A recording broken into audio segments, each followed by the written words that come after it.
नमस्कार।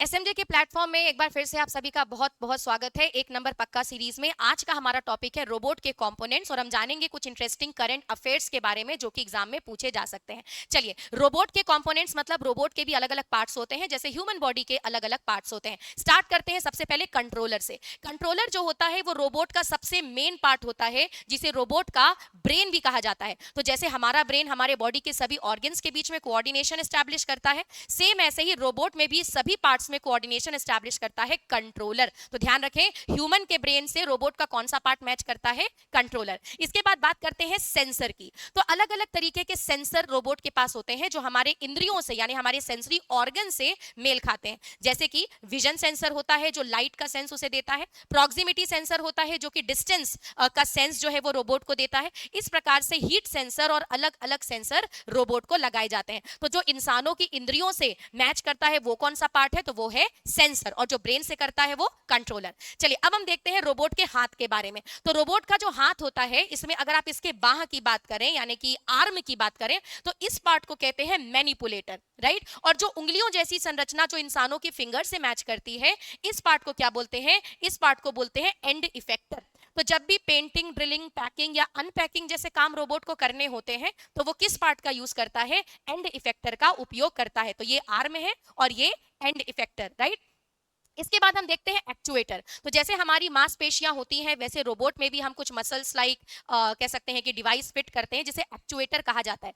एक्चुएटर का काम होता है कि रोबोट के अंदर जितनी भी संग्रहित ऊर्जा है, स्टोर्ड एनर्जी है, उसको यांत्रिक एनर्जी यानी कि मैकेनिकल एनर्जी में कन्वर्ट करना। ठीक है, अब बात कर लेते हैं कि रोबोट के ये जो लेग्स होते हैं, इसमें जो नीचे लगा होता है वो क्या होता है? तो वो कहलाता है आपका लोकोमोटरी ऑर्गन या लोकोमोटर। अब लोकोमोटर के रूप में यहाँ पे तो आपको पैर दिख रहे हैं, पर यहाँ पे चक्के भी हो सकते हैं, यहाँ पे स्लाइडर भी हो सकता है। इन सभी चीजों के अलावा वो सबसे मेन चीज जो रोबोट के अंदर एनर्जी डालती है वो क्या है? वो होता है पावर सप्लाई, राइट। तो सारी बातें ध्यान रखें, ब्रेन से मैच करता है कंट्रोलर, सेंसरी ऑर्गन जैसा होता है सेंसर, हाथों को मैनिपुलेटर, उंगलियों को एंड इफेक्टर और पैरों के नीचे लगे हुए भाग को लोकोमोटर कहा जाता है। जो मसल्स होते हैं रोबोट के अंदर, जो जॉइंट्स हैं, है ना, और जो मूवमेंट्स हो रहे हैं वो किसकी वजह से होते हैं? एक्चुएटर की वजह से। तो ये सारे पार्ट हमारे कंप्लीट होते हैं। आइए अब हम मूव करते हैं एक नंबर पक्का फैक्ट्स की तरफ। चलिए, तो फैक्ट्स में जाने से पहले मैं आपको सारी पिक्चर्स एक बार दिखा देती हूं ताकि आपके दिमाग में फीड हो जाए कि हम कौन से करंट अफेयर्स को कवर कर रहे हैं। देखिए, ये है सारा। सारा एक ऐसी एआई रोबोट है जिसे दुबई एयरपोर्ट में लॉन्च किया गया है, जो वर्ल्ड की पहली एआई असिस्टेंट रोबोट है। मतलब ये टूरिस्ट और ट्रैवलर्स को असिस्ट करेगी, राइट। इसका नाम है सारा। अब ये जो आपके सामने पर्सनालिटी दिख रहे हैं, ये है सैम।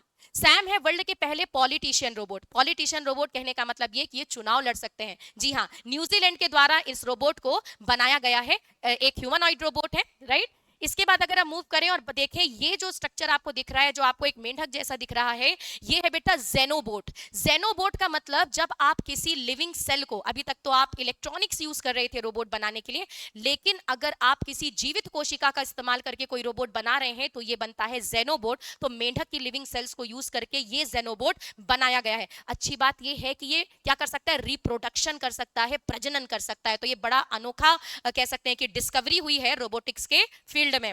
इसके बाद यदि हम बात करें तो नेशनल, हमारे देश का पहला एआई एंड रोबोटिक जो टेक्नोलॉजी पार्क है, ये आपका स्टैब्लिश हुआ है बैंगलोर में। 2020 में स्टैब्लिश हुआ था, 2022 से फंक्शनल हुआ। तो ये तथ्य भी आपको ध्यान रखना है। And last but not the least, यहाँ पर अगर हम AIR 2025 की बात करें, मतलब एडवांस इन रोबोटिक्स का हर 2 साल में एक सम्मेलन होता है जो रोबोटिक सोसाइटी ऑफ इंडिया के द्वारा कंडक्ट किया जाता है। तो जो 7वां AIR सम्मेलन हुआ है वो राजस्थान के जोधपुर में हुआ है 2025 में। तो ये फैक्ट भी आपको याद रखना है। चलिए क्विकली अब हम इसको रिवाइज कर लेते हैं शीट के फॉर्म में। सबसे पहले, first robotic control laboratory of India कहां पर स्टैब्लिश है? उज्जैन में। तो कुछ एक्स्ट्रा फैक्ट्स भी मिल रहे हैं, ध्यान रखिएगा। पहला robotic control laboratory of India Ujjain में 2016 में एस्टैब्लिश किया गया है। पहला AI and robotic technology park, ये IISC बैंगलोर में एस्टैब्लिश किया गया है, 20 में एस्टैब्लिश हुआ, 2022 से फंक्शनल हुआ।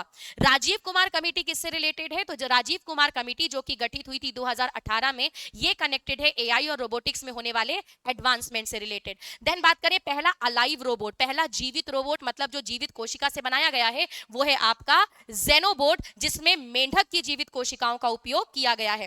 देन सैम की बात करें तो हमने डिस्कस किया कि सैम वर्ल्ड के पहले पॉलिटिशियन रोबोट हैं जिन्हें निक गैरिसन जो कि न्यूजीलैंड से बिलोंग करते हैं उनके द्वारा इसे बनाया गया है। 7वां AIR कन्वेंशन कहां हुआ है? जोधपुर में 2025 में। ये 7वें नंबर का कन्वेंशन था, तो ये बहुत इंपॉर्टेंट हो जाता है एग्जाम के लिए। देन IIT हैदराबाद से रिलेटेड रोबोटिक्स में क्या नया हुआ है? तो बेटा IIT हैदराबाद बना है इंडिया का पहला IIT जिसने रोबोटिक्स को अपने बीटेक कोर्सेज में लॉन्च किया है, तो ये हमारे लिए इंपॉर्टेंट है। CAIR हमने यहाँ पे क्यों मेंशन किया है? क्योंकि centre for artificial intelligence and robotics ये भारत की सबसे शीर्ष संस्था है जो रोबोटिक्स और AI में रिसर्च करती है। तो CAIR का एस्टैब्लिशमेंट 1986 में हुआ था, तो वर्तमान में इसके जो चेयरपर्सन है उनका नाम भी ध्यान रखें, ऋतुराज कुमार जो है वो इसके चेयरमैन है।